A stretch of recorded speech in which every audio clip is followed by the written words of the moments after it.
Pokok-pokok warta gereja Minggu tanggal 13 Maret tahun 2022.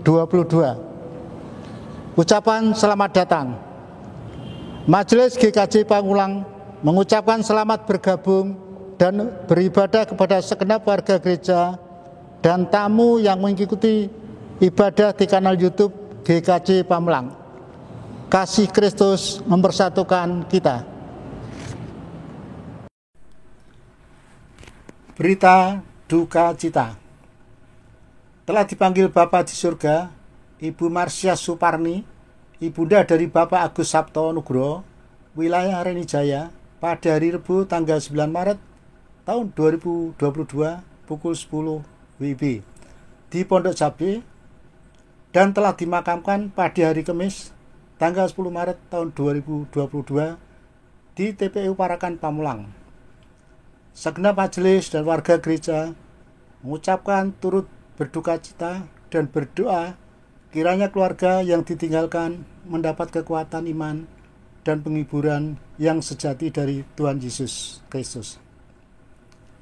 PA Wilayah Pamulang Permai 2. Pemahaman Alkitab wilayah Pamulang Permai 2 dan sekitarnya akan dilaksanakan pada hari Minggu tanggal 13 Maret tahun 2022 waktu 19 WIB sampai dengan selesai.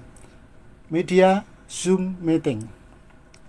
Mohon kehadiran segenap warga gereja wilayah Pamulang Permai 2 dan sekitarnya. Warta gereja ini sebagai undangan.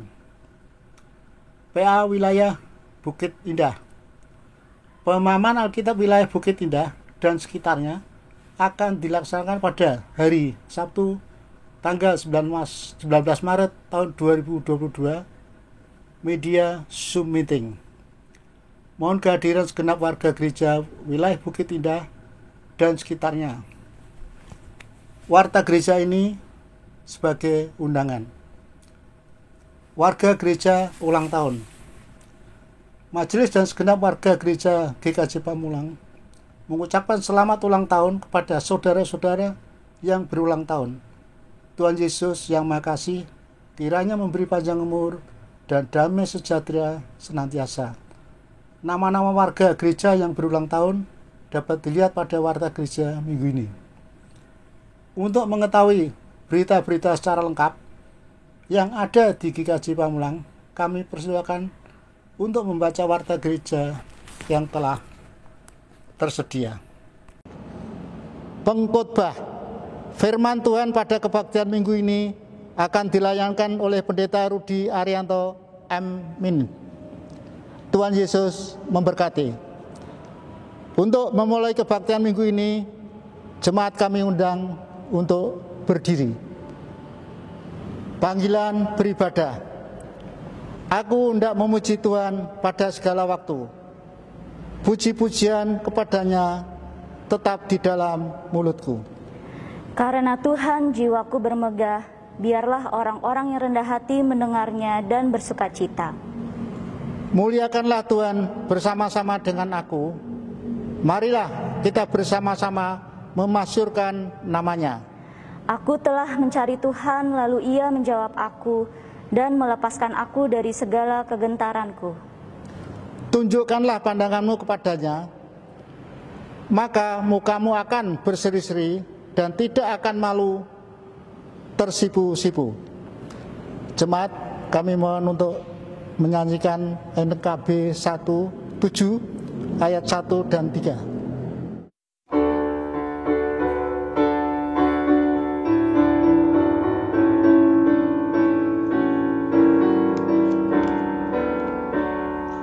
Nyanyikanlah nyanyian baru bagi Allah Pencipta cakrawala, segala serafim kerubim, pujilah Dia, besarkanlah namanya.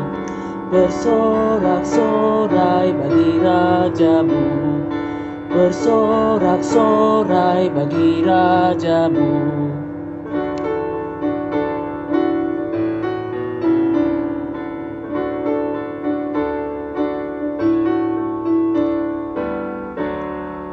Puji Dia Dia. Wahai mentari, wahai bulan, sembahlah Dia terus. Dan wahai bintang-bintang terang yang gemerlapan, muliakan Penciptamu. Bersorak-sorai bagi Rajamu, bersorak-sorai bagi Rajamu.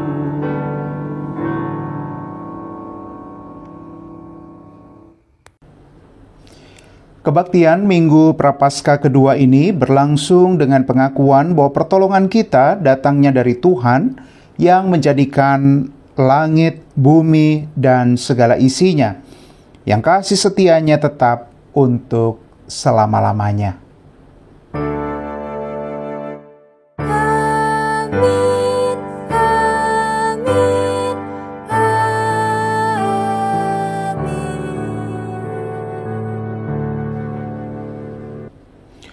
Kasih karunia dan damai sejahtera dari Allah Bapa di dalam Yesus Kristus dengan perantaraan Roh Kudus menyertai saudara sekalian.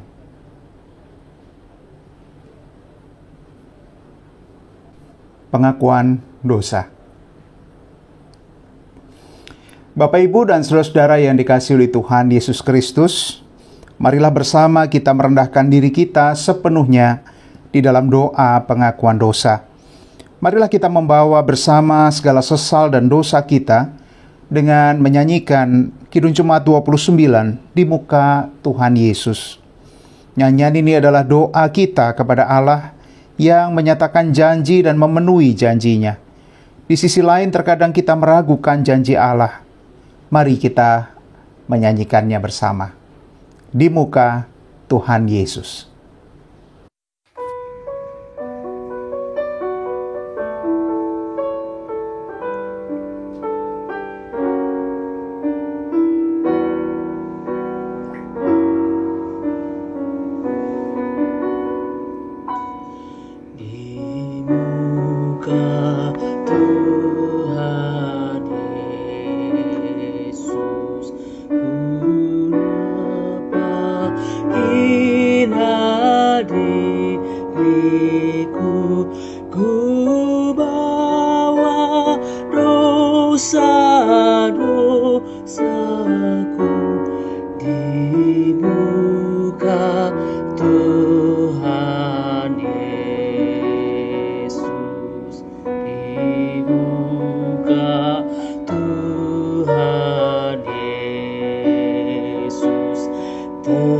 Bersyukur karena dosaku, ku buka kerinduanku di muka Tuhan Yesus, di muka Tuhan Yesus. Ku insaf akan salahku, bertobat kini hatiku di muka Tuhan Yesus.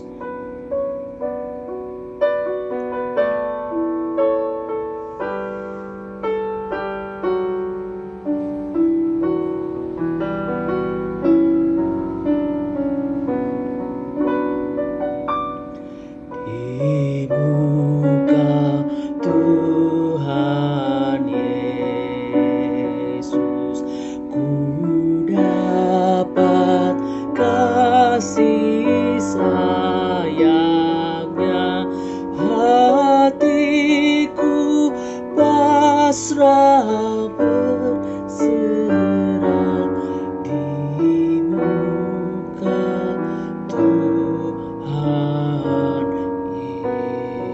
Yesus. Berita anugerah. Dalam kasih, kita mendapatkan kasih pengampunan dari Tuhan Yesus Kristus yang pada kesempatan saat ini diambil dari surat Petrus yang kedua atau 2 Petrus pasal yang ketiga ayat 9. Yang demikian firman-Nya saya bacakan untuk kita sekalian. Tuhan tidak lalai menepati janjinya, sekalipun ada orang yang menganggapnya sebagai kelalaian, tetapi Ia sabar terhadap kamu, karena Ia menghendaki supaya jangan ada yang binasa, melainkan supaya semua orang berbalik dan bertobat. Demikianlah berita anugerah dari Tuhan kita Yesus Kristus. Salam damai bagi kita semua. Bapak, Ibu, dan saudara-saudara, mari kita bersama-sama saling berjabat tangan sambil menyanyikan pujian Bersukacitalah Selalu.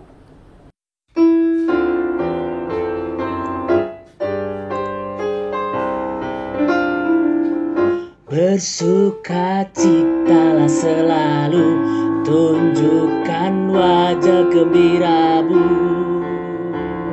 Lihat teman di kanan kiri dan di sekitarmu, berikan salam damai, karena kasih karunia serta pengampunannya diberi.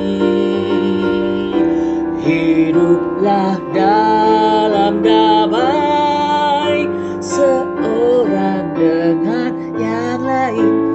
Itu kehendak Tuhan bagimu.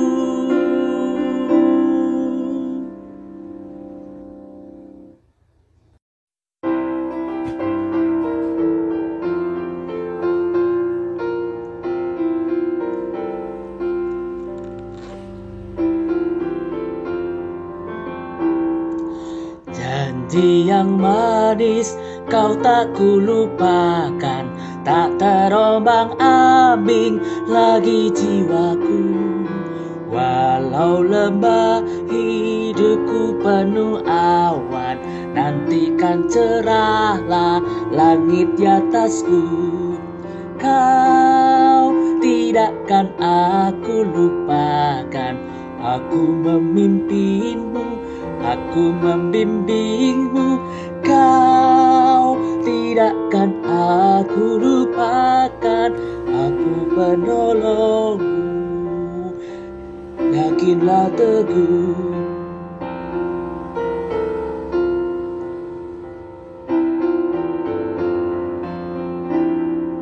Yakinkan janji kau tak kulupakan, dengan sukacita aku jalan terus. Dunia dan kawan tiada ku harapkan, satu yang setia, Yesus penebus. Kau tidakkan aku lupakan, aku memimpinmu, aku membimbingmu. Kau tidakkan aku lupakan, ku penolongmu. Yakinlah teguh.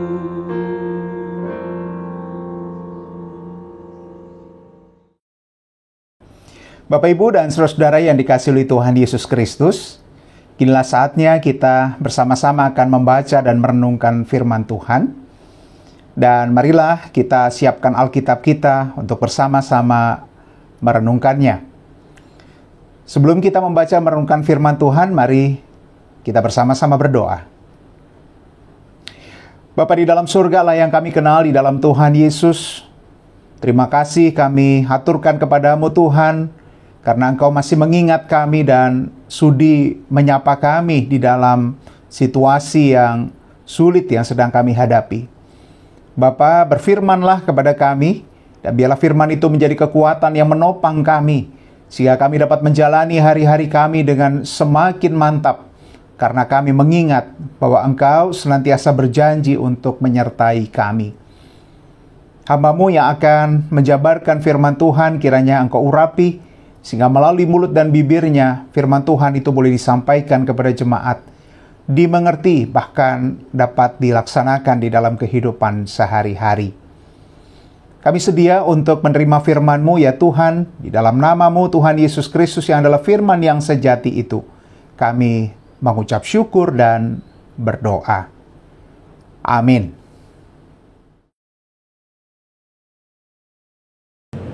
Bacaan pertama kita pada hari ini diambil dari Kejadian 15 ayat yang pertama sampai dengan 18.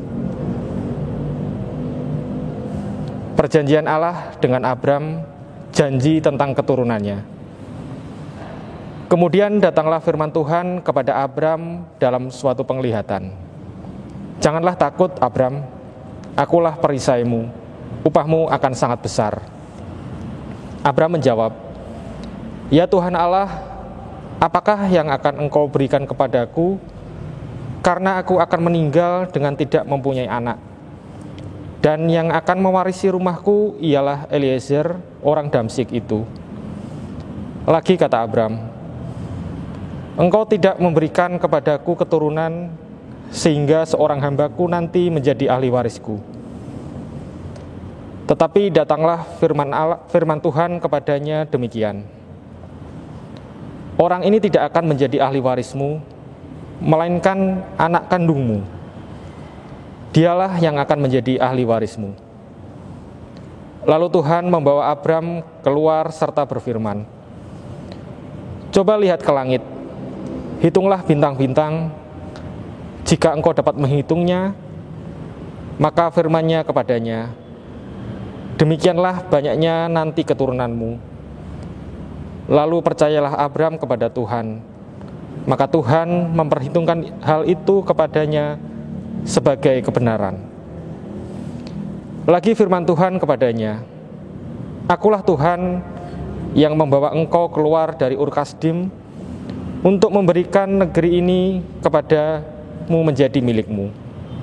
Kata Abram, ya Tuhan Allah, dari manakah aku tahu bahwa aku akan memilikinya? Firman Tuhan kepadanya, ambillah bagiku seekor lembu betina berumur 3 tahun, seekor kambing betina berumur 3 tahun, seekor domba jantan berumur 3 tahun, seekor burung tekukur dan seekor anak burung merpati. Diambilnyalah semuanya itu bagi Tuhan, dipotong 2, lalu diletakkannya bagian-bagian itu yang satu di samping yang lain. Tetapi burung-burung itu tidak dipotong 2. Ketika burung-burung buas hinggap pada daging binatang-binatang itu, maka Abram mengusirnya. Menjelang matahari terbenam, tertidurlah Abram dengan nyenyak. Lalu turunlah meliputinya gelap gulita yang mengerikan.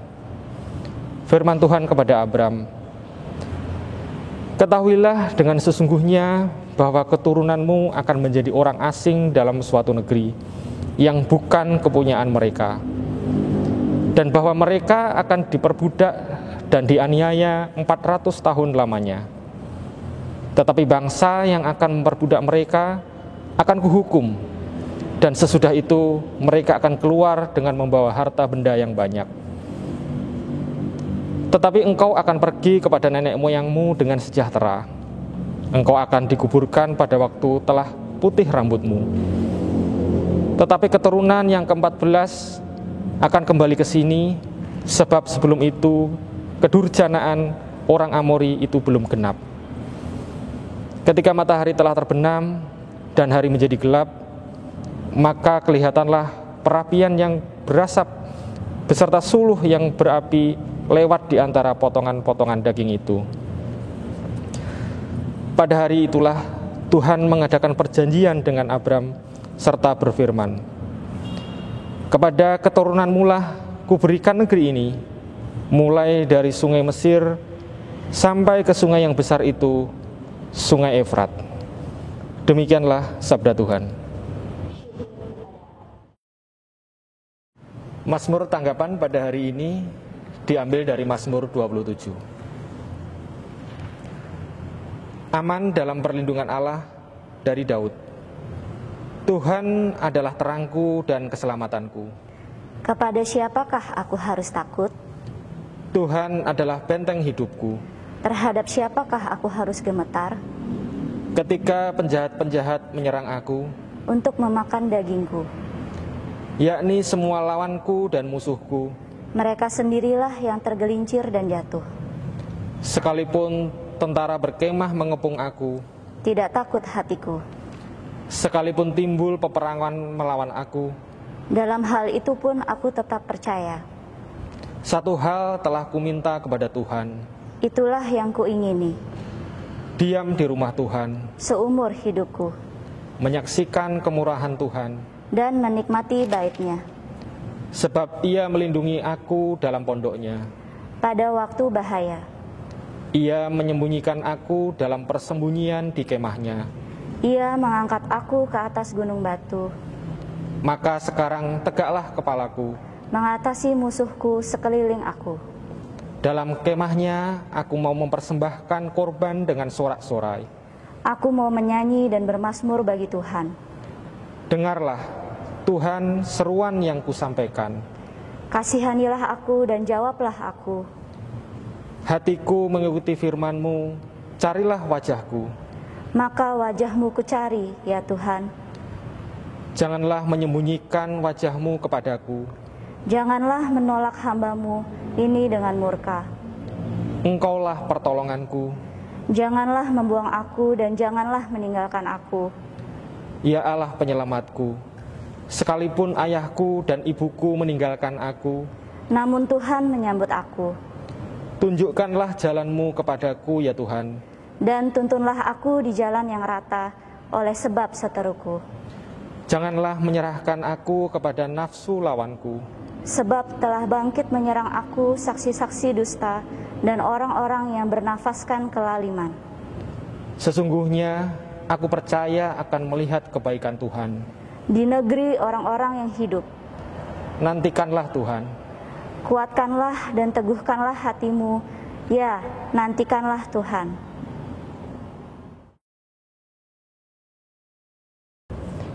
Bacaan kedua pada hari ini diambil dari Filipi 3 ayat yang ke-17 sampai dengan Filipi 4 ayat yang pertama.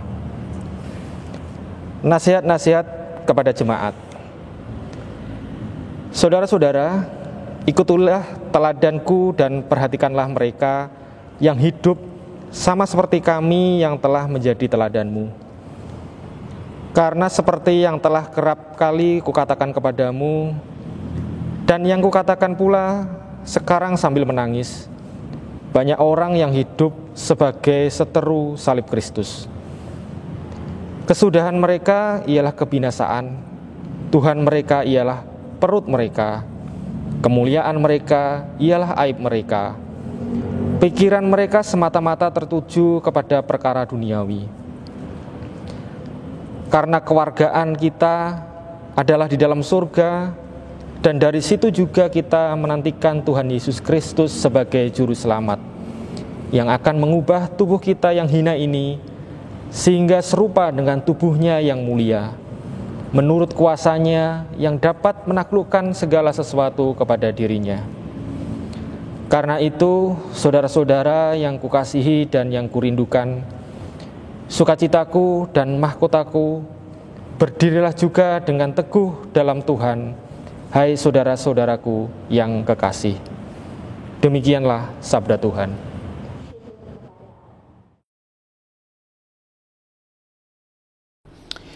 Bapak, Ibu, dan saudara-saudara yang dikasihi oleh Tuhan Yesus Kristus, pembacaan Injil Tuhan Yesus Kristus pada kesempatan ini diambil dari Injil Lukas pasalnya yang ke-13, ayat 31 sampai 35.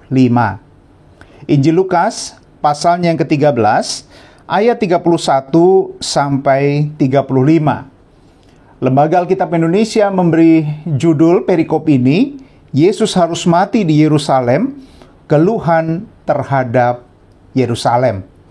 Saya akan bacakan untuk kita sekalian, Bapak Ibu, demikian firman Tuhan. Pada waktu itu datanglah beberapa orang Farisi dan berkata kepada Yesus, "Pergilah, tinggalkanlah tempat ini karena Herodes hendak membunuh engkau." Jawab Yesus kepada mereka, "Pergilah dan katakanlah kepada si serigala itu, Aku mengusir setan dan menyembuhkan orang. pada hari ini dan besok, dan pada hari yang ketiga aku akan selesai. Tetapi hari ini dan besok dan lusa aku harus meneruskan perjalananku, sebab tidaklah semestinya seorang nabi dibunuh kalau tidak di Yerusalem. Yerusalem, Yerusalem, engkau yang membunuh nabi-nabi dan melempari dengan batu orang-orang yang diutus kepadamu. Berkali-kali aku rindu mengumpulkan anak-anakmu, sama seperti induk ayam mengumpulkan anak-anaknya di bawah sayapnya. Tetapi kamu tidak mau. Sesungguhnya rumahmu ini akan ditinggalkan dan menjadi sunyi. Tetapi aku berkata kepadamu, kamu tidak akan melihat aku lagi hingga pada saat kamu berkata, diberkatilah dia yang datang dalam nama Tuhan. Demikianlah Injil Yesus Kristus. Yang berbahagia ialah mereka yang mendengarkan firman Tuhan dan yang memeliharanya. Hosiana.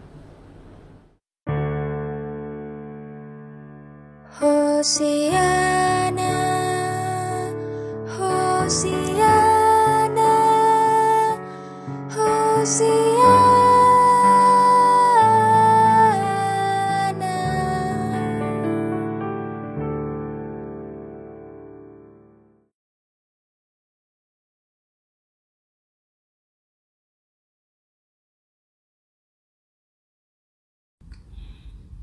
Saya bersyukur atas penyertaan Tuhan dari awal usia pernikahan hingga saat ini sudah walaupun baru 3 tahun ya.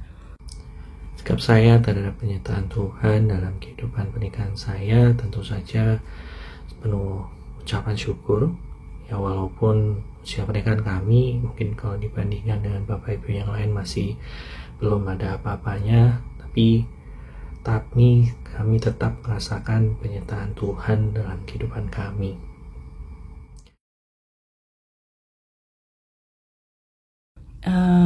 Dan yang pasti tantangannya yang pasti banyak ya. Yang pertama itu dari yang awalnya hanya sendiri, masih tinggal dengan orang tua dari kecil sampai dewasa itu belum pernah yang namanya tinggal nggak sama orang tua.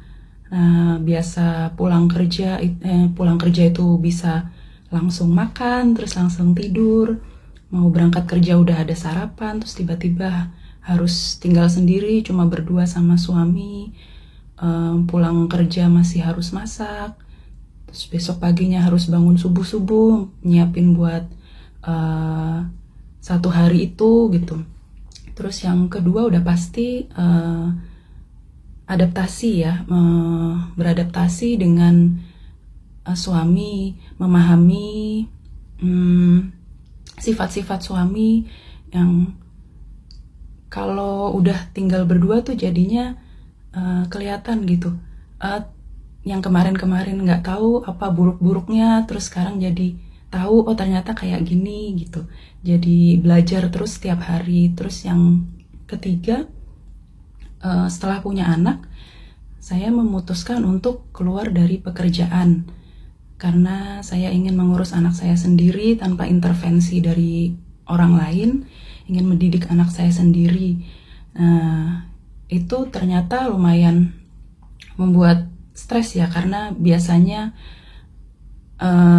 keluar rumah, ketemu orang-orang, bekerja gitu, terus tiba-tiba harus di rumah aja bersama anak, bersama suami, ditambah lagi nggak lama setelah saya keluar dari pekerjaan itu, terus ada pandemi, nah makin nggak bisa kemana-mana lagi tuh, makin bener-bener kayak terkungkung di rumah ya mungkin rasanya ya, masih harus mikirin juga besok harus masak apa gitu, belum lagi kalau anak susah makan, itu lumayan membuat stres ya.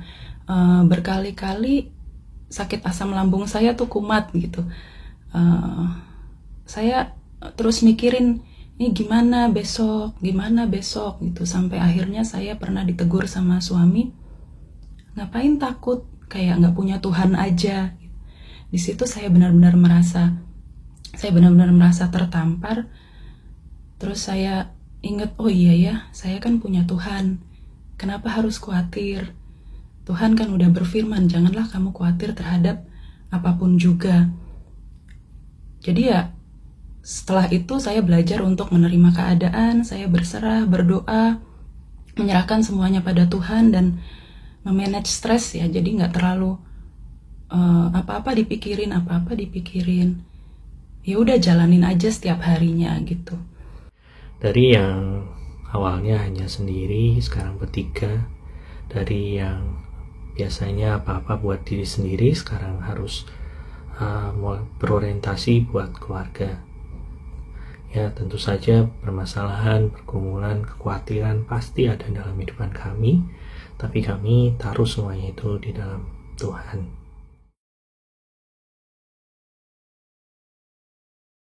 Ya, seperti Tuhan mempertemukan kami dengan cara yang ajaib, kami percaya juga bahwa Tuhan yang akan berkati dan jagai langkah kehidupan kami ke depan. Kalau saya memaknai tema Prapaskah kedua ini, janji Allah menguatkan hidupmu, saya yakin dan percaya Tuhan yang sudah mempertemukan kami, Tuhan yang sudah menyatukan, maka Tuhan pula yang akan memimpin, Tuhan yang akan menyertai setiap langkah kami, keluarga kami. Tuhan yang akan mencukupkan dan Tuhan tidak akan meninggalkan walaupun sedetik pun.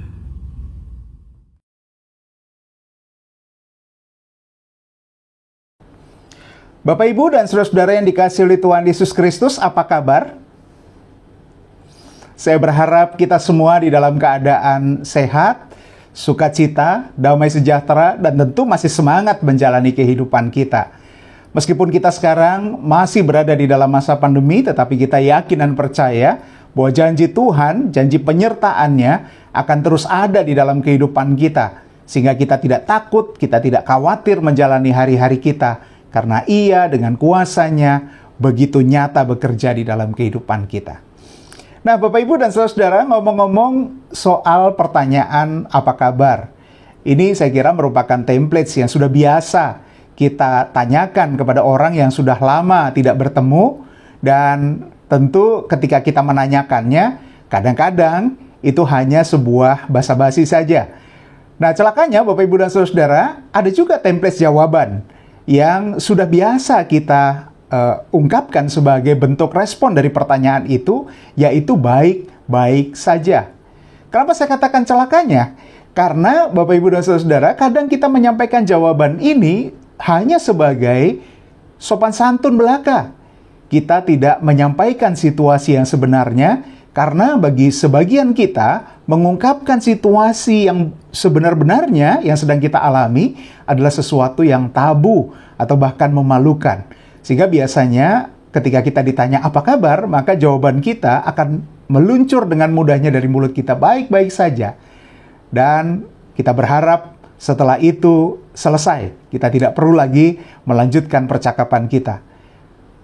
Namun demikian, meskipun kita menanyakan hal ini di persekutuan yang sudah dekat, yang sudah guyup, itu pun seringkali dijawab dengan jawaban yang sama, yaitu baik-baik saja. Ya, setelah itu biasanya kita berlanjut pada percakapan berikutnya. Mungkin dalam percakapan berikutnya baru keluarlah curhat gitu ya. Aduh, saya sebetulnya sedang susah nih. Saya sebetulnya sedang mengalami pergumulan nih. Saya sebetulnya lagi mengalami himpitan. Saya sedang mengalami masalah di bisnis dan lain sebagainya gitu. Nah, mungkin kalau kita kritis, kita akan bertanya begini, lah tadi saya tanya apa kabar, kenapa jawabannya baik-baik saja? Harusnya dijawab, saya sedang tidak baik begitu.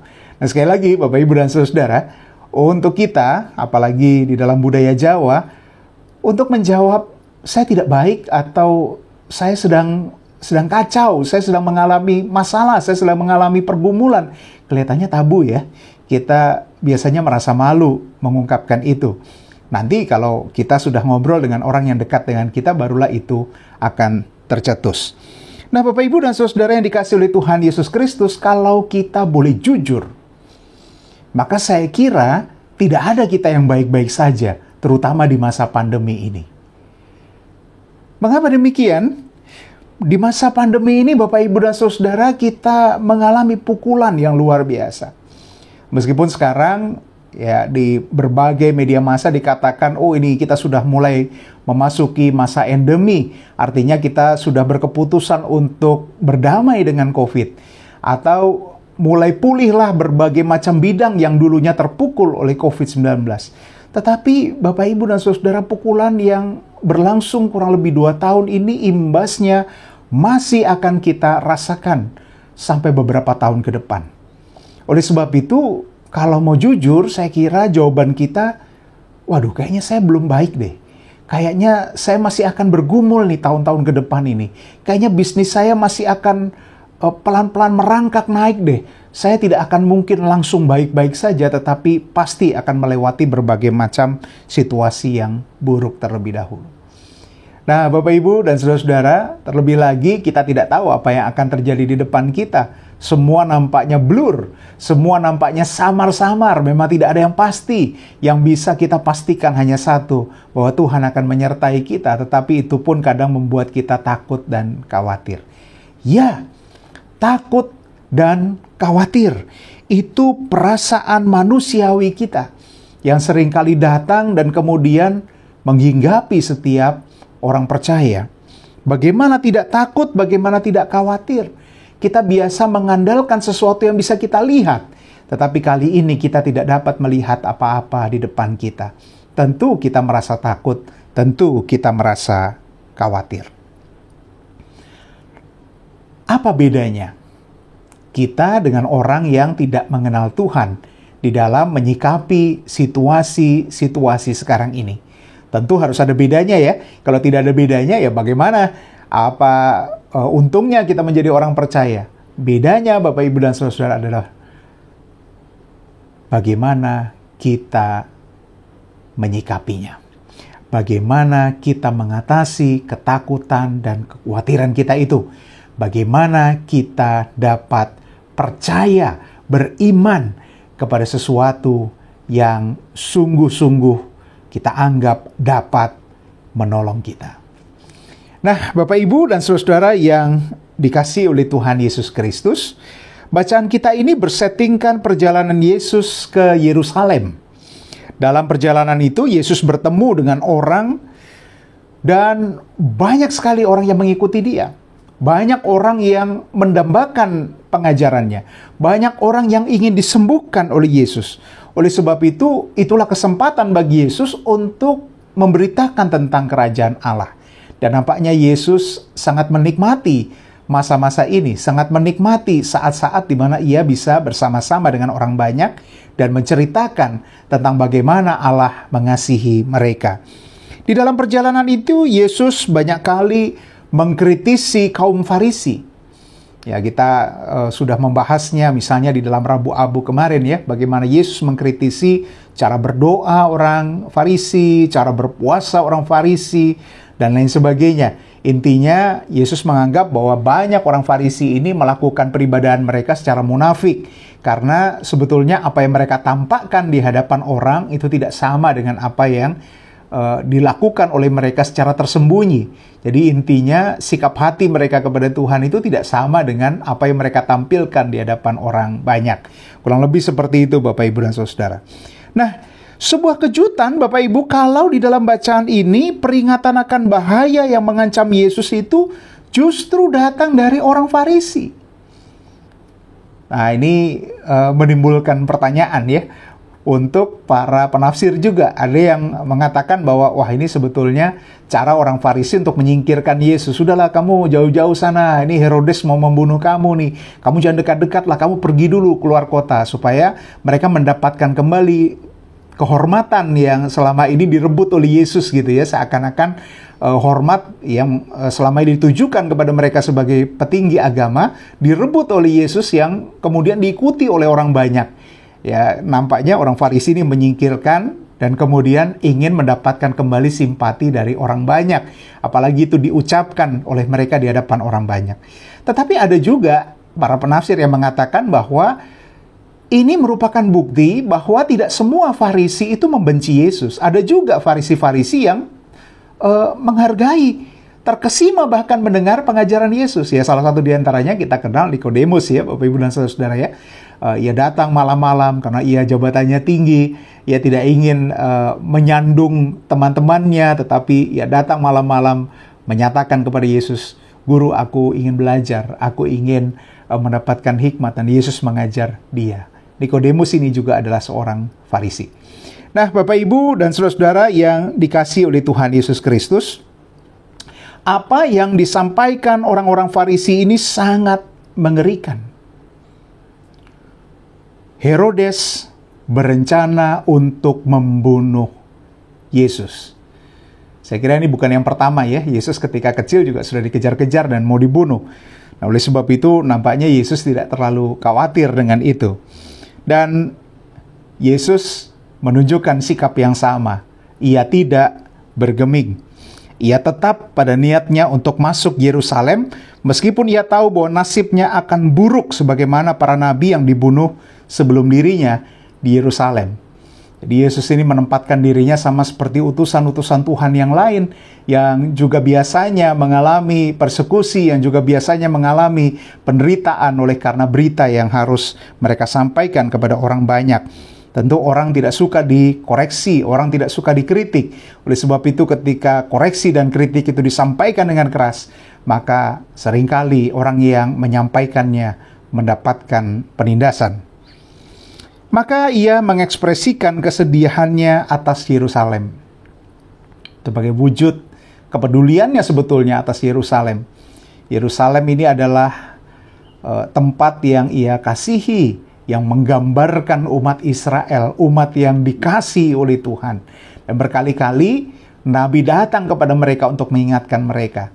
Tentu kita harus mundur ke belakang ya. Pada masa kerajaan dulu banyak sekali nabi-nabi didatangkan oleh Tuhan untuk mengingatkan mereka. Berbalik, bertobat. Tetapi nabi-nabi itu justru dibunuh, nabi-nabi itu justru dipersekusi. Ya, karena mereka tidak suka mendengar berita itu. Dan Yesus mengidentifikasi dirinya sebagai bagian dari nabi-nabi yang menyampaikan seruan Tuhan kepada umat. Nah, Bapak, Ibu, dan saudara-saudara yang dikasihi oleh Tuhan Yesus Kristus, ada banyak aspek sebetulnya yang bisa kita soroti dari firman Tuhan pada hari ini, tetapi saya secara khusus akan menyoroti 3 hal, terutama yang berhubungan dengan tema kita pada hari ini. Apa saja 3 hal itu, Bapak, Ibu, dan saudara? Yang pertama, saya ingin mengajak Bapak, Ibu untuk memperhatikan. Menarik mencermati jawaban Yesus kepada orang Farisi yang di dalamnya mengandung kata harus. Jadi Yesus ini diingatkan, kamu ini mau dibunuh loh oleh Herodes loh. Tetapi Yesus mengatakan, saya hari ini, besok, lusa saya masih akan melayani di tempat ini. Ya, dan setelah itu saya harus. Artinya ini adalah sebuah kepastian bahwa Yesus akan melanjutkan perjalanan. Yesus tidak akan mundur. Yesus tidak akan putar balik dari apa yang sudah menjadi tujuannya, yaitu ke Yerusalem. Karena di sanalah ia akan menyatakan dirinya sebagai anak domba Allah. Nah, menarik Bapak, Ibu, dan saudara, hal ini menggambarkan ketetapan hati Yesus bahwa the show must go on. Apapun yang sudah direncanakan oleh Tuhan harus tetap berjalan. Tidak boleh mundur, tidak boleh berbelok, harus tetap terlaksana. Nah, Bapak, Ibu, inilah sebetulnya kehidupan Kristiani.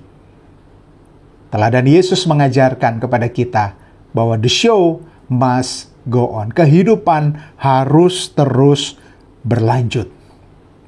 Kita boleh menghadapi pergumulan seberat apapun, namun itu bukanlah akhir.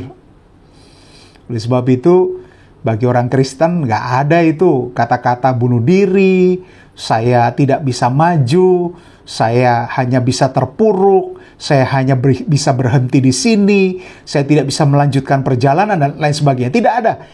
Bagi kita, hanya ada satu kata, harus terus maju. Mengapa?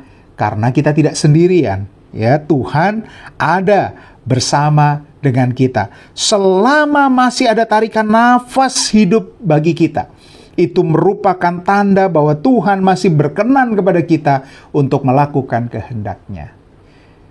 Saya pernah menghadapi dan mendampingi seorang yang berpenyakit terminal, Bapak Ibu dan Saudara, sudah tidak bisa kemana-mana karena situasi penyakit yang ia derita. Dokter sudah memvonisnya hidupnya kurang beberapa bulan lagi.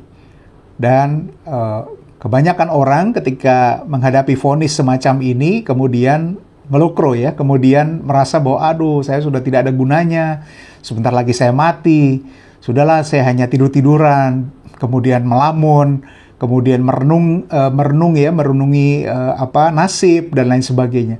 Tetapi bagi orang ini tidak demikian. Bapak Ibu dan Saudara, apa yang dia lakukan?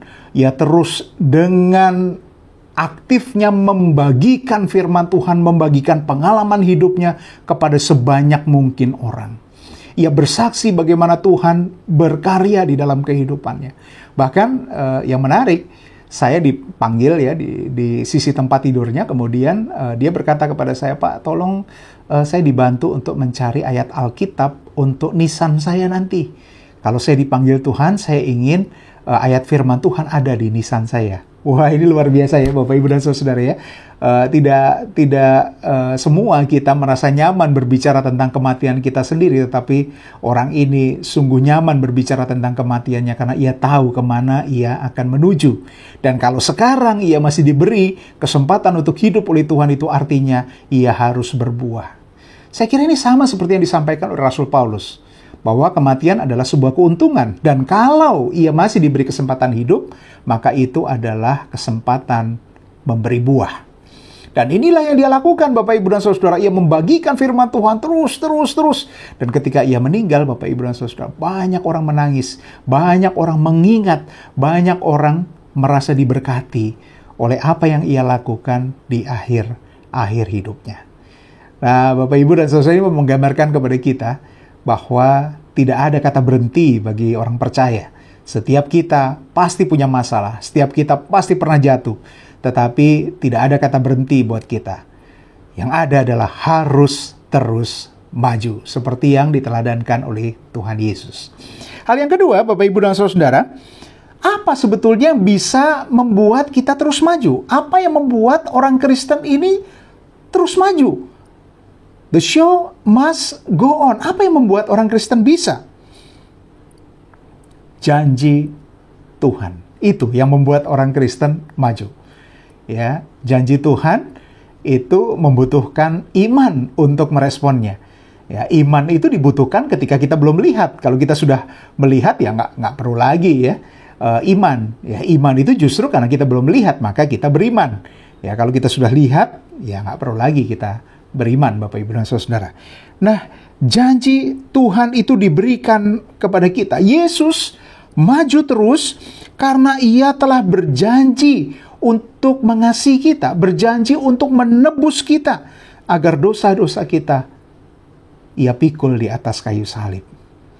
Nah, Bapak Ibu dan Saudara, kita maju terus karena Allah berjanji kepada kita bahwa kita tidak akan dibiarkan sendirian. Apapun situasi dan kondisi yang kita hadapi, Allah sudah berjanji kamu tidak akan sendirian. Aku akan ada bersama dengan kamu, aku akan bergumul bersama dengan kamu, aku akan menopangmu, aku akan menguatkanmu. Yesaya 41 ayat 10. Kata penghiburan yang disampaikan Yesaya kepada umat Israel yang pada waktu itu sedang merasa jatuh dan tidak ada pengharapan sama sekali. Di sana dikatakan begini, Bapak Ibu. Jangan takut, sebab aku menyertai engkau. Janganlah bimbang, sebab aku ini Allahmu. Aku akan meneguhkan, bahkan akan menolong engkau. Aku akan memegang engkau dengan tangan kananku yang membawa kemenangan. Tentu kata-kata ini menjadi penghiburan yang luar biasa untuk orang Israel yang pada waktu itu merasa bahwa Allah sudah mulai meninggalkan mereka. Allah sudah memakai bangsa asing untuk memukul mereka. Itu adalah sesuatu yang memalukan. Tetapi ketika Yesaya mengatakan itu, ini kata-kata Tuhan kepadamu, maka orang Israel tentu merasa disemangati untuk melanjutkan kembali kehidupannya sebagai umat Tuhan. Bapak Ibu, saudara-saudara yang dikasihi oleh Tuhan Yesus Kristus, itulah pentingnya kita membaca firman Tuhan. Kita baca setiap hari firman Tuhan. Apa tujuannya? Untuk mengkonfirmasi janji Tuhan itu.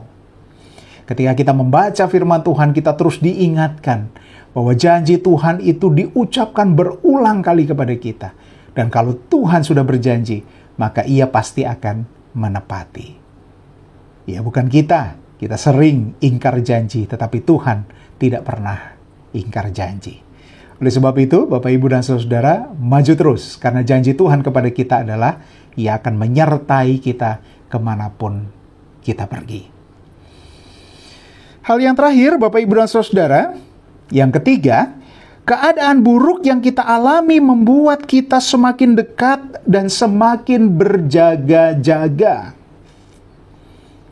Ini yang seringkali sulit kita lakukan.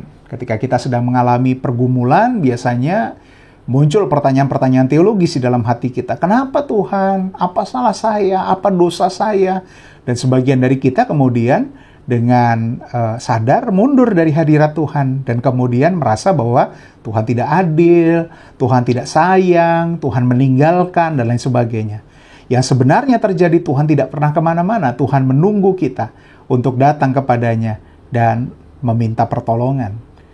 Nah, kalau kita baca di dalam Kisah Para Rasul, di dalam surat-surat Rasul Paulus, ada banyak orang Kristen yang kemudian mengambil keputusan untuk meninggalkan Tuhan Yesus. Kenapa demikian? Karena mereka merasa bahwa hidup mereka saja sudah susah. Ketika ikut Yesus malah tambah susah gitu ya. Mereka mengalami persekusi, mereka mengalami penghambatan, dan lain sebagainya. Tetapi Paulus mengingatkan, di dalam Kristus ada kepastian, itu yang tidak akan kamu dapatkan di luar.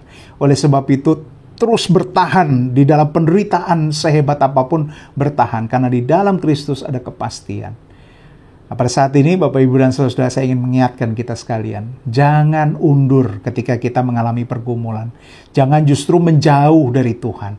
Jangan justru menjauh dari persekutuan. Mendekatlah kepada Tuhan, mendekatlah kepada persekutuan, karena disitulah kita akan dibentuk, disitulah kita akan dikritik, disitulah kita akan mendapatkan masukan, disitulah kita akan dipulihkan oleh Tuhan. Jadi jangan justru kita menjauhi hadirat Tuhan. Kita perlu Tuhan untuk memulihkan kita, oleh sebab itu semakin dekatlah kepada Tuhan. Inilah sebetulnya yang ditangisi oleh Yesus. Yesus menangisi Yerusalem.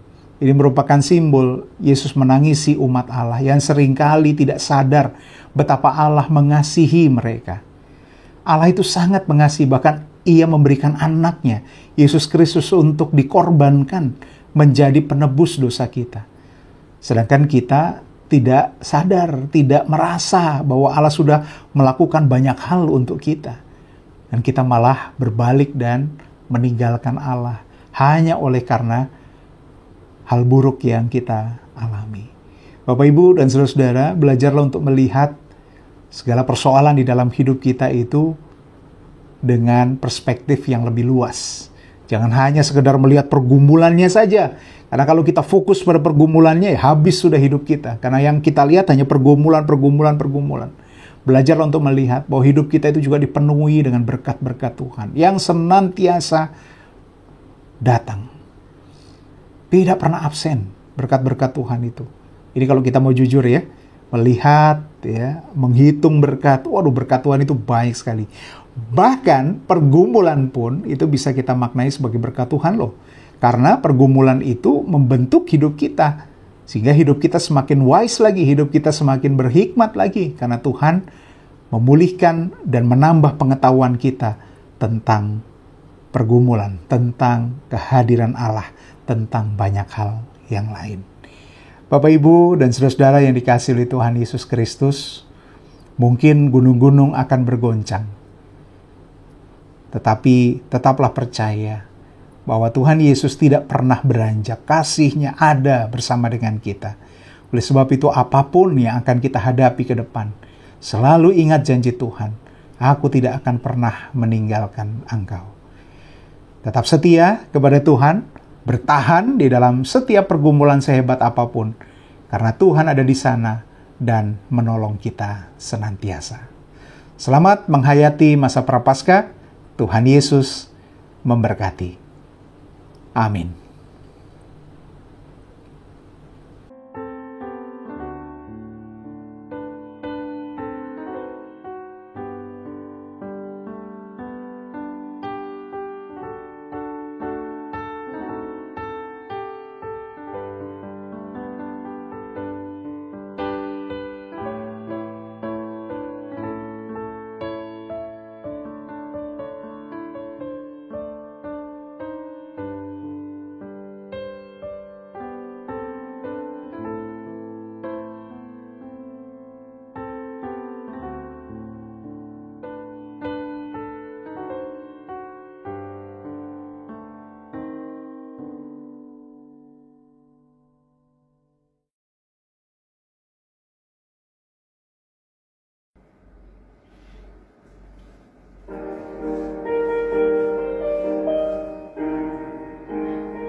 Bila kau izinkan sesuatu terjadi,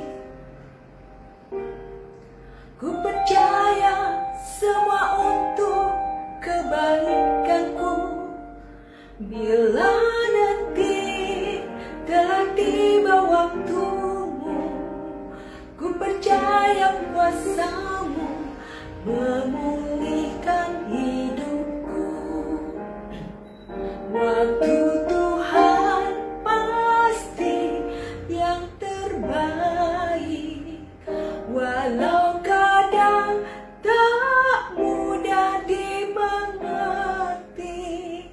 Lewati cobaan, ku tetap percaya waktu Tuhan pasti yang terbaik.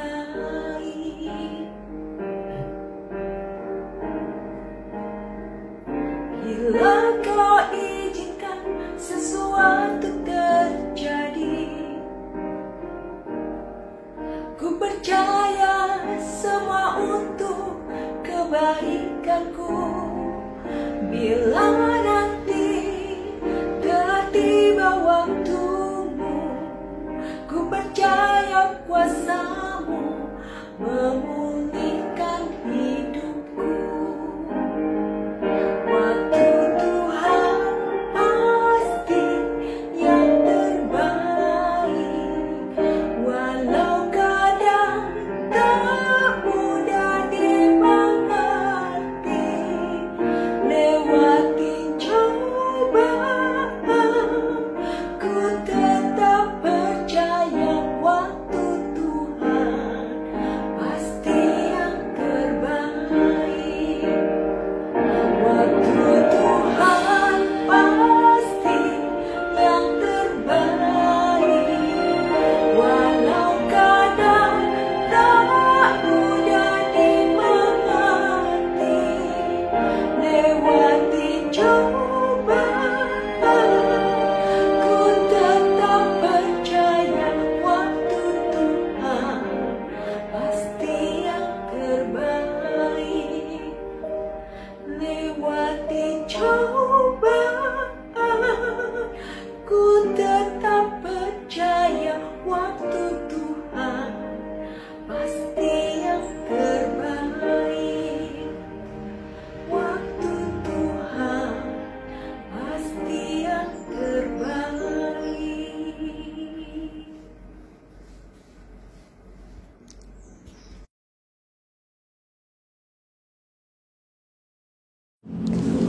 Pengakuan iman rasuli. Bersama-sama dengan umat Allah di berbagai tempat dan segala abad, kita bersama-sama memperbarui iman dengan mengikrarkan pengakuan iman rasuli dengan menyanyikan Kidung Jemaat 281 sampai dengan 3.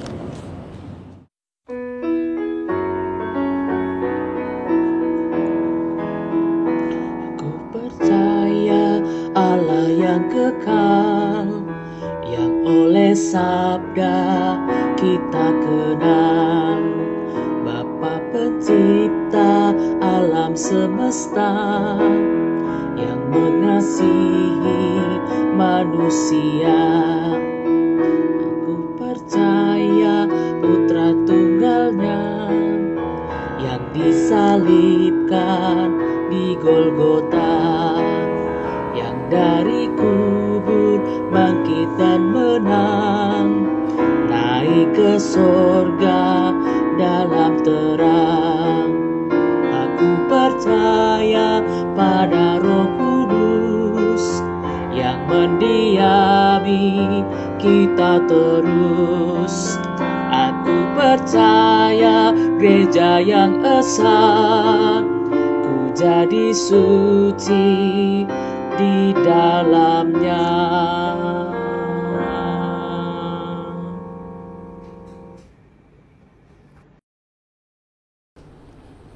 Bapak, Ibu, dan saudara-saudara yang dikasihi oleh Tuhan Yesus Kristus, marilah bersama-sama kita menundukkan hati kita di hadapan Tuhan. Kita membawa pokok-pokok pergumulan kita di dalam doa syafaat kita. Mari kita bersatu di dalam doa. Bapa di dalam surga, Allah yang kami kenal, di dalam Tuhan Yesus Kristus, kami bersyukur pada saat ini Tuhan masih berkenan untuk menyapa kami melalui firman Tuhan yang sudah kami dengar. Mari kiranya firman Tuhan ini boleh terus tinggal di dalam hati kami, mengingatkan kami akan janji Tuhan yang tak pernah lekang dimakan waktu. Engkau adalah Allah yang setia, Engkau Allah yang senantiasa menyertai kehidupan kami. Apapun situasi dan kondisi yang kami hadapi, kami percaya Tuhan ada di sana dan terus menemani kami. Bapa di dalam surga, secara khusus pada kebaktian ini, kami mengingat saudara-saudara kekasih kami yang sedang berada di dalam kelemahan tubuh, mereka yang sedang sakit maupun di dalam proses pemulihan. Kami secara khusus berdoa untuk Ibu Jenda Yana Tarikan, Bapak Endro Yuwono, Bapak Hananto Suryo, Bapak Langgeng Nugroho, Ibu Marliana Surbakti, Bapak Triyogo Jati, Bapak Haryanto Setyo Budi, Bapak Sumarsono, Ibu Sriwiningrum, Ibu Ratna Pujo, Ibu Krisma Arianti Sungkono, Bapak Immanuel, Ibu Ruji Kurnianto, Bapak Karto Suwiryo, Ibu Dian Rosnawati, Mika Arha, Dewi Putri, Moses Aditya. Demikian pula kami berdoa untuk Bapak Atut Dewanto, Ibu Ani Sri Karuniati, Ibu Sri Purdiati Mujiono, Ibu Rini Gatot, Bapak Sarasto Ikhlas, Bapak Oscar Subroto, Ibu Rosna Andrini, Ibu Melia Lubis, Ibu Trimah Hadi Wiono, Ibu Eli Markus dan Saudari Hana Markus, Bapak Aswi Rudito, Ibu Asri Winayu, Ibu Giarti Supomo, Bapak Sugeng Widodo, Ibu Wina Danu. Mari kiranya warga jemaat kami yang sedang menderita kelemahan tubuh ini Tuhan lawat dan Tuhan peliharakan. Tuhan tahu apa yang sedang mereka hadapi, Tuhan tahu bagaimana kondisi mereka. Mari ya Tuhan, Engkau mengulurkan tangan-Mu, Engkau menjamah mereka satu persatu. Engkau memberikan kelegaan, Engkau memberikan kepulihan kepada mereka. Kami percaya bahwa Tuhan berkarya, bekerja melalui obat-obatan, melalui makanan, minuman, melalui sentuhan medis, obat-obatan dan lain sebagainya, bahkan melalui pendampingan keluarga yang dengan penuh kasih ada di samping mereka.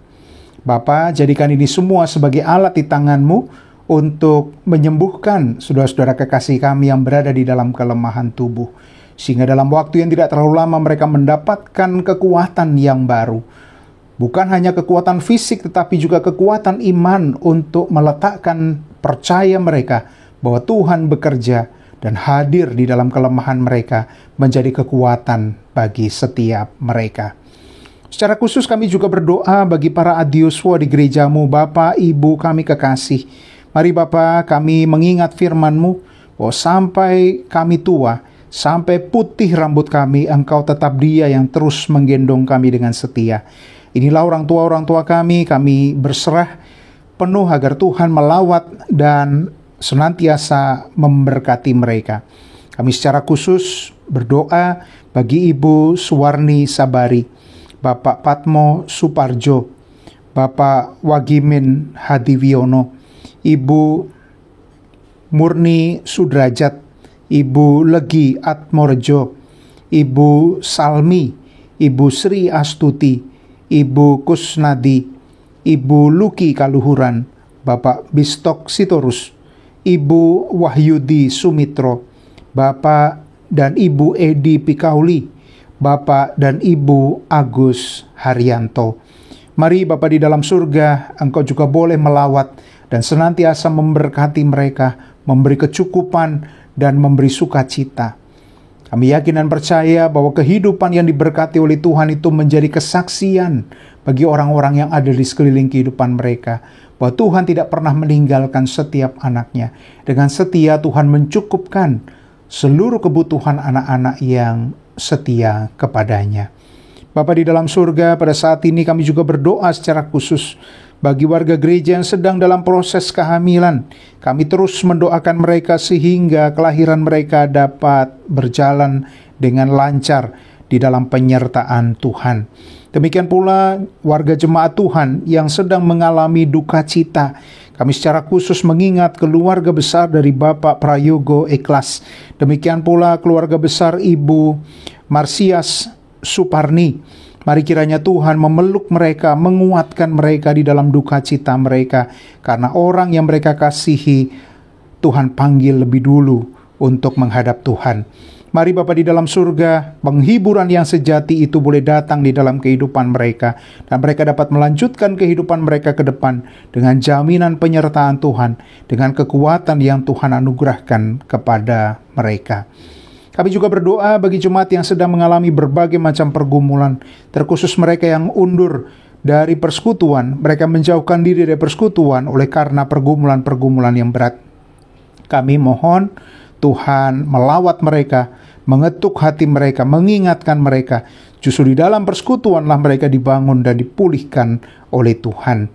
Bapa, pada saat ini kami juga mengingat warga gereja yang berulang tahun pada minggu ini, mereka yang masih mencari pekerjaan, mereka yang sedang berupaya untuk memulai usaha dan menciptakan lapangan pekerjaan, mereka yang masih mencari pasangan hidup yang sepadan, mereka yang ingin memperoleh keturunan, dan mereka yang sedang mengalami berupa-rupa pergumulan hidup. Kami menyerahkan mereka sepenuhnya ke dalam tangan Tuhan. Biarlah di dalam mereka berharap mereka tidak melenceng ke kanan dan ke kiri, tetapi mereka tetap mengarahkan pandang mereka kepada Tuhan. Sebab waktu Tuhan bukan waktu kami, dan kami percaya penuh bahwa pada waktu Tuhan, Tuhan akan menyatakan apa yang baik bagi setiap kami. Kami juga berdoa bagi kegiatan komisi, tim, PMW, PHBK tahap pertama tahun 2022, agar setiap kegiatan yang dilaksanakan boleh seturut dengan kehendak Tuhan dan menjadi berkat bagi jemaat. Demikian pula kami berdoa untuk proses pelunasan tanah lahan parkir seluas 600 meter persegi di sebelah lahan parkir GKJ Pamulang. Kami memohon Tuhan yang Maha Kaya mencukupkan kami, Tuhan yang terus memberkati kami dengan berkat yang melimpah, sehingga dengan demikian yang tidak mungkin bagi kami, mungkin oleh karena Tuhan menyertai. Kami terus berdoa bagi proses pembangunan dan perizinan gereja-gereja di Indonesia. Di antaranya kami berdoa untuk GKJ Kanaan, GKJ Bumi Indah. Kami juga berdoa kiranya apa yang mereka dambakan itu boleh nyata. Dan Tuhan menolong setiap tim yang sudah disiapkan, sehingga melalui tim itu Tuhan bekerja secara luar biasa untuk memberkati gereja-gereja Tuhan ini. Bapak, kami juga pada saat ini berdoa bagi para pemimpin negara Indonesia, agar mereka diberi hikmat, mereka diberi kekuatan untuk mengatasi situasi dan kondisi yang sulit pada saat ini, khususnya di masa pandemi ini. Mari Bapak, Kau berkati usaha vaksinasi yang sampai saat ini masih berjalan, kiranya segalanya dapat berjalan dengan baik, dan dalam waktu yang tidak terlalu lama Indonesia dapat meningkat kondisinya dengan signifikan. Bapak, kami terus berdoa bagi kerukunan antar umat beragama, baik di dalam konteks kami di GKJ Pamulang dan sekitarnya maupun di seluruh Indonesia. Korban bencana alam di berbagai tempat di Indonesia juga terus kami ingat dan kami doakan Tuhan. Jadikan tangan-tangan kami sebagai tangan-tangan berkat yang Tuhan pakai untuk menolong dan menopang mereka. Bapak, pada akhirnya kami menyerahkan segenap kehidupan kami sebagai anak-anak Tuhan. Kami berserah dan kami belajar bahwa kami adalah anak-anak yang dikasihi oleh Tuhan. Kepada kami Tuhan memberikan janji penyertaan. Oleh sebab itu, kuatkan iman kami Tuhan, sehingga kami dapat hidup di dalam iman percaya bahwa Tuhan tidak pernah meninggalkan kami. Inilah doa dan permohonan kami ya Tuhan, yang kami naikkan di dalam satu nama yang kami percaya di dalam nama itu. Doa kami didengar bahkan dikabulkan seturut dengan kehendak Bapa di surga, yaitu di dalam dan melalui Tuhan kami, Yesus Kristus, yang telah mengajar kami berdoa. Bapa kami yang ada di surga, dikuduskanlah namamu, datanglah kerajaanmu, jadilah kehendak-Mu di bumi seperti di surga. Berikanlah kami pada hari ini makanan kami yang secukupnya, dan ampunilah kami akan kesalahan kami, seperti kami juga mengampuni orang yang bersalah kepada kami. Dan janganlah membawa kami ke dalam pencobaan, tetapi lepaskanlah kami daripada yang jahat, karena Engkau-lah yang mempunyai kerajaan dan kuasa dan kemuliaan sampai selama-lamanya. Amin.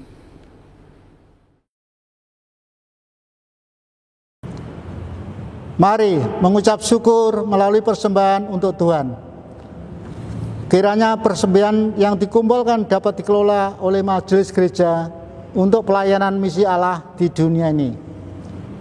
Mari kita mendasari persembahan kita dengan melihat Roma 12 ayat 1. Karena itu, saudara-saudara, demi kemurahan Allah, aku menasihatkan kamu, supaya kamu mempersembahkan tubuhmu sebagai persembahan yang hidup, yang kudus, dan yang berkenan kepada Allah. Itu adalah ibadahmu yang sejati. Sambil mengumpulkan persembahan, kita nyanyikan PKJ 149 ayat 1 sampai dengan 3.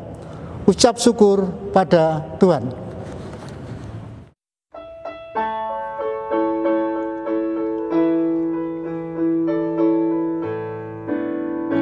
Ucap syukur pada Tuhan karena kita diselamatkan oleh-Nya.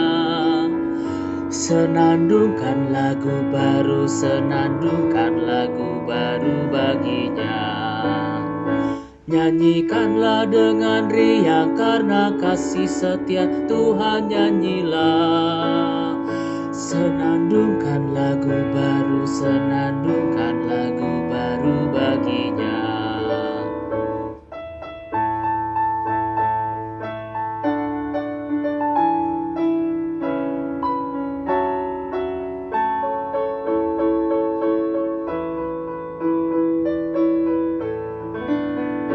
Muliakan nama Tuhan karena kuasa-Nya abadi, muliakan. Senandungkan lagu baru, senandungkan lagu baru bagi-Nya.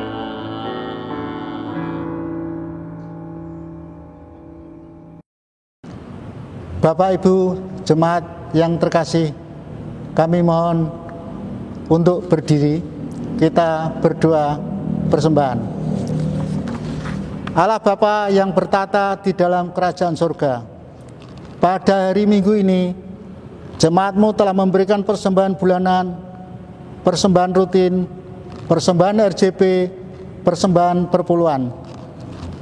Hendaknya persembahan tersebut dapat dipergunakan untuk membantu membangun kerajaan Allah di dunia ini. Mungkin pemberian kami tidaklah seberapa daripada yang Bapa telah limpahkan kepada kami. Mohon persembahan ini Engkau berkati dan Engkau sucikan. Terima kasih Tuhan, inilah doa kami dalam nama Tuhan Yesus. Haleluya. Amin.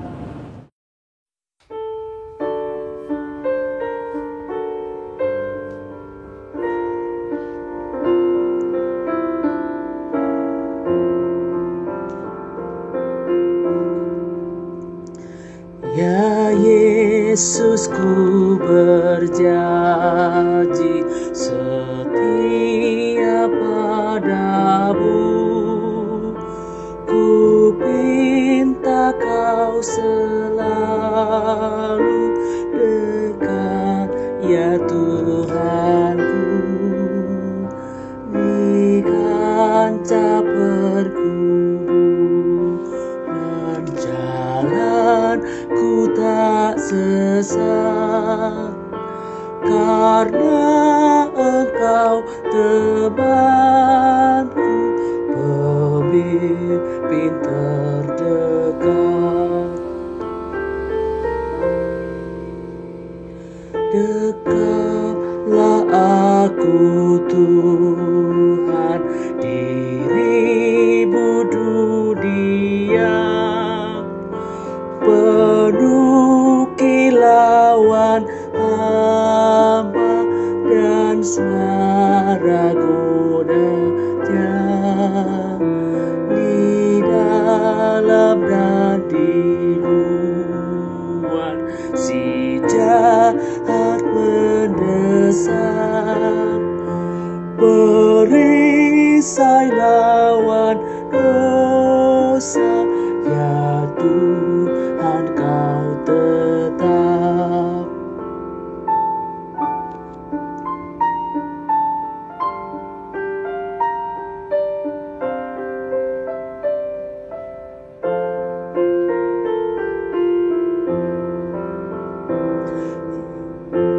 Yesus, kau berjanji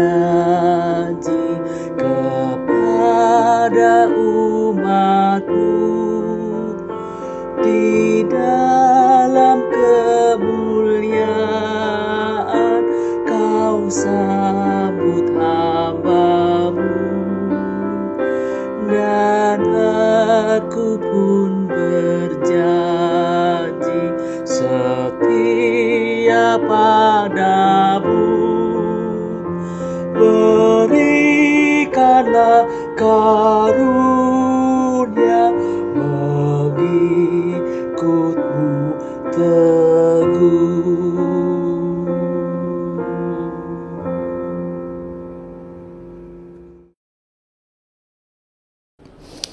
Bapak, Ibu, dan saudara yang dikasihi oleh Tuhan Yesus Kristus, peganglah janji pengharapan yang dinyatakan Tuhan Yesus Kristus di dalam setiap langkah kehidupan kita. Dan arahkanlah hatimu kepada Tuhan.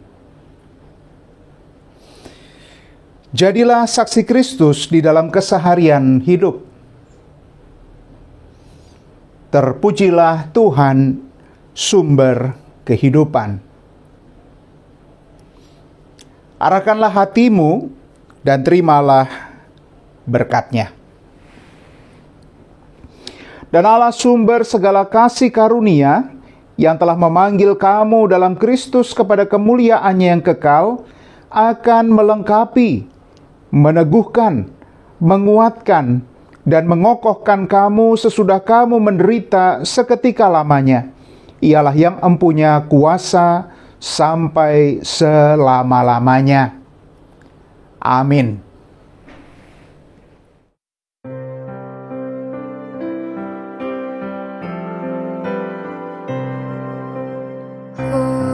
Hosiana, Hosiana, Hosiana, Hosiana, Hosiana. Amin, amin, amin.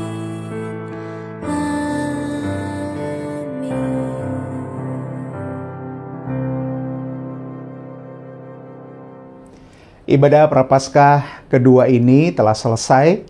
Selamat hari Minggu, Bapak, Ibu, dan saudara-saudara, selamat beraktivitas. Tuhan Yesus memberkati.